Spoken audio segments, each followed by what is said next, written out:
ये जो केस है 90 किलो का, ये एनसीबी में ट्रांसफर हो गया है। जो एनसीबी अपना नारकोटिक्स कंट्रोल ब्यूरो चंडीगढ़, उसके खिलाफ हमने ठोस से ठोस जो है कार्रवाई की है, जिसमें अरेस्ट भी किए गए, उनको डिसमिस भी किए गए। एक्टिविटी में इन्वॉल्व मिलेगा उसके खिलाफ ठोस से ठोस एक्शन लिया जाएगा और जो है किसी को भी बख्शा नहीं जाएगा। कुछ ऐसे खुलासे हैं जो कि काफी हमारे मुलाजिम ने इररिस्पॉन्सिबल एक्ट किया और इलीगल एक्ट किया। हमारे एएसआई रणवीर ने उसमें से कुछ अफीम निकालकर जो है किसी और को हैंड ओवर कर दी, जो शमशेर नाम के व्यक्ति को, एक प्राइवेट पर्सन को। और जैसे ही हमें ये पता चला अपना सोर्स रिपोर्ट पे, तो हमने उस पर एफआईआर कर दी और एएसआई रणवीर को हमने उसमें गिरफ्तार कर लिया और साथ के साथ ही पुलिस ने उसको, हरियाणा पुलिस ने डिसमिस भी कर दिया। और इसके चलते हुए जो जिस प्राइवेट पर्सन को उसने अपनी जो अफीम दी थी इसमें से निकाल के, उसको भी फतेहाबाद पुलिस ने अरेस्ट कर लिया, गिरफ्तार कर लिया और उस पर भी कार्रवाई चल रही है। सर कितनी अफीम थी, कितनी लूज हुई? अभी तक तो जो है प्रिलिमिनरी जांच में वहां पे तो फतेहाबाद में चल रही है, जो वहां उन्होंने पकड़ी है। बट यहाँ पे अभी जो कल ही उसको अरेस्ट किया है और उसके हिसाब से इन्वेस्टिगेशन चल रही है और जो भी सामने आएगा, जितनी भी होगी वो सारी बताएगी। सर इसमें और भी कोई लोग शामिल होने की सूचना है? इसमें अभी तक जो है इन्वेस्टिगेशन बिल्कुल प्रिलिमिनरी है, बट इसमें अगर कोई और भी मुलाजिम या कोई भी प्राइवेट व्यक्ति शामिल इसमें अगर संलिप्त होगा तो उस पर भी कठोर से कठोर कार्रवाई की जाएगी। इसमें हरियाणा पुलिस का एक क्लियर मैसेज है कि ऐसे जो है मुलाजिम जो कि इस एनडीपीएस के धंधे में संलिप्त है या ऐसा कोई हरकत करेंगे, उसको कहीं भी बख्शा नहीं जाएगा।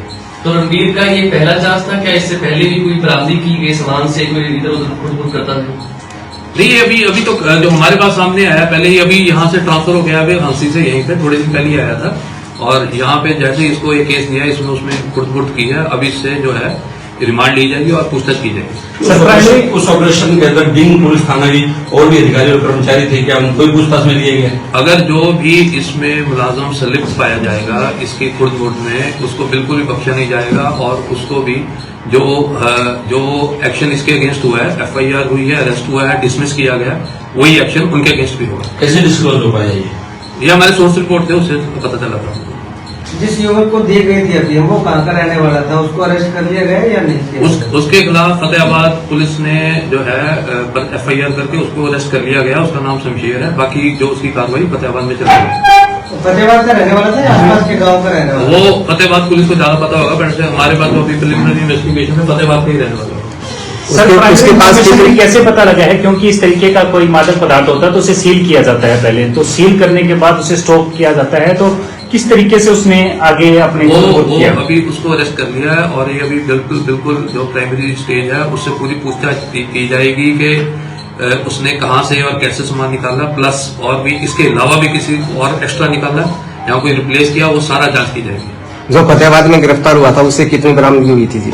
उसकी फतेहाबाद पुलिस को जाना। नारकोटिक्स जो टास्क फोर्स राजस्थान की थी, उसे सूचित किया गया इस मामले में?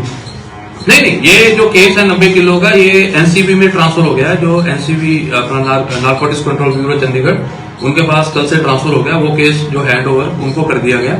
अब आगे उसकी जो इन्वेस्टिगेशन वही करेंगे। सर इस केस के अंदर राजस्थान पुलिस भी इन्वॉल्व थी क्या? उनको भी इन्वॉल्वमेंट दोबारा ली जाएगी, कंसेंट लिया जाएगा, उनसे बातचीत की जाएगी? किस चीज के लिए? इस केस के अंदर अफीम पकड़ी गई थी, हाँ, उसमें क्योंकि उनके अधिकारी भी थे जब सील हुई थी अफीम। वो मौके पे थे। वहाँ जो है, वहाँ जो ट्रक से निकाली गई तो प्रॉपर उसका ई साक्ष्य बना हुआ है। ई साक्ष्य में वीडियो बना हुआ है जिसमें राजस्थान की पुलिस भी वहाँ पे प्रेजेंट थी। हमारे जो डीएसपी से वो भी वहाँ प्रेजेंट थे। उसकी जो एक प्रॉपर प्रोसेस होता है उसी हिसाब से सील किया जाता है। तो वहां से बिल्कुल कोई चांस नहीं है कि वहां से कुछ आ गया। उसके बाद क्योंकि ये सेकंड आई था इसका, तो उसके बाद इसको हैंड ओवर की गई थी। तो हैंड ओवर करने के बाद इसने कब और कैसे उसको फुट किया वो उसका पता किया जाएगा। सर इसके अलावा एक बड़ी गांव का भी एक मामला आया था जिसमें पुलिस पे भी जो है वो पैसे लेने की, नशा तस्कर को छोड़ने की, आप जो भी क्वेश्चन था इसी के संदर्भ में बात करें जो ये मैटर था। सर नशा मुक्ति की ओर अपना अभियान चल रहा है जिसमें सिरसा पुलिस लोगों को भी जागरूक कर रही है, अपील करती है तस्करों की सूचना दो। माल खाने में सिरसा पुलिस के माल सुरक्षित नहीं है, खाने में अफीम सुरक्षित नहीं है, हनी ट्रैप में सिरसा पुलिस शामिल मिलती है। तो कैसे जनता विश्वास करेगी सिरसा पुलिस पर? देखिए, विश्वास की बात यही है कि जैसे ही हमारे पास ऐसी कोई भी एक्टिविटी की जो जिसमें हमारे कोई मुलाजिम संलिप्त हो, उसके खिलाफ हमने ठोस से ठोस जो है कार्रवाई की है, जिसमें अरेस्ट भी किए गए, उनको डिसमिस भी किए गए और प्रॉपर एक्शन लिए गए। तो ऐसा नहीं है कि हमने कोई सिरसा पुलिस में जो हमारे उच्च अधिकारी हैं उन्होंने मामले को दबाने की कोशिश की या फुटफुट करने की कोशिश की। और ये मैसेज ही इसलिए दिया गया कि मुलाजमों को कि अगर जो भी ऐसी एक्टिविटी में इन्वॉल्व मिलेगा उसके खिलाफ ठोस से ठोस एक्शन लिया जाएगा और जो है किसी को बख्शा नहीं जाएगा। ये फतेहाबाद के किस थाने का मामला था सर? ये फतेहाबाद अभी जो पुलिस है वही कार्रवाई चल रही है। और क्या जो पूरी खेप है उसको दोबारा से उसका वजन वगैरह किया जाएगा? हाँ, वो सारी अभी इन्वेस्टिगेशन दोबारा की जाएगी। वो एनसीबी को वैसे भी केस ट्रांसफर हो गया, वो एनसीबी देखेगा उसको।